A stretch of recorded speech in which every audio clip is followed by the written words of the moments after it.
Tywin's always been the power behind the throne to some extent, and ever since the death of Robert Baratheon, he's been the sole power behind the throne, but this is the first time he's ever wielded that power in the capital itself.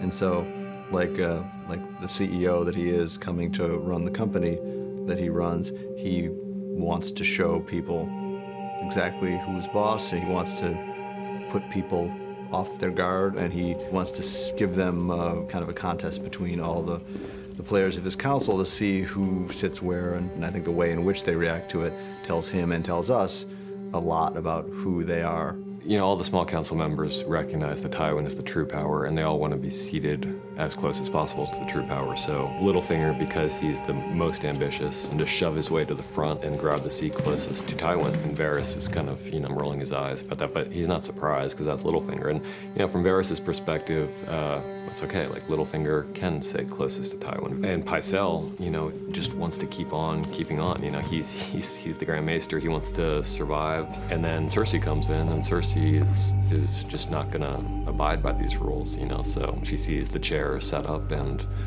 I'm just gonna drag one right next to my dad, you know, and, you know, screw the rest of you. And then Tyrion comes in, and the question is, well, how can Tyrion, you know, match any of that? And, you know, what we love about Tyrion is he's one of the few players who's willing to stand up to his dad from time to time. And so he's not gonna try to sit closest to his father. He's gonna sit as far as possible away from his father. And he's gonna make such a point of it, and he's gonna drag his chair to the opposite end of the table and make a joke of it. So I think you see kind of all their personalities emerging in that one dialogue-free moment.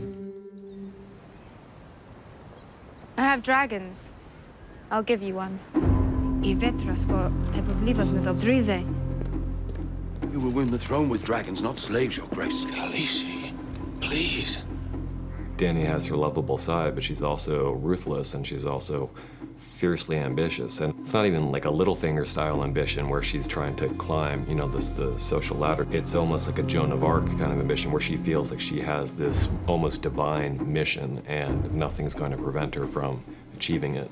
And that might mean sacrificing those who are closest to her. Giving away one of the dragons seems like a completely insane thing to do, especially the biggest one. I mean, we know that historically the biggest dragons were bigger than school buses, and they were weapons of mass destruction and able to lay cities to waste in minutes.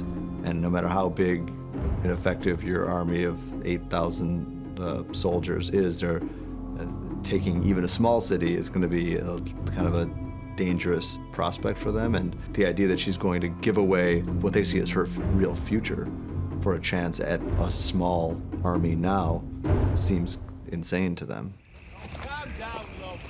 Your father, he'd pay your weight in gold to get you back. You'll be a rich man till the end of your days. Your sons will be rich men, and their sons after them. Lands, titles, you'll have them all. I'm telling Sir Jaime from the tree. Come on, man.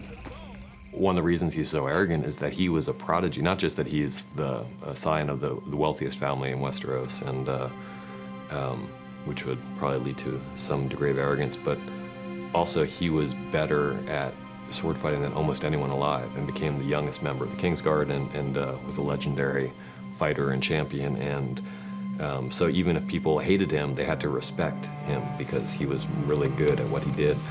And then he loses that. Jaime losing his hand is a classic George maneuver, and it was a very intelligent and very interesting move on George's part, because it's killing a person while leaving him alive and walking. It's taking away the root of someone's identity and ripping the ground out from under them and stealing everything that defines them with one chop of a carving knife.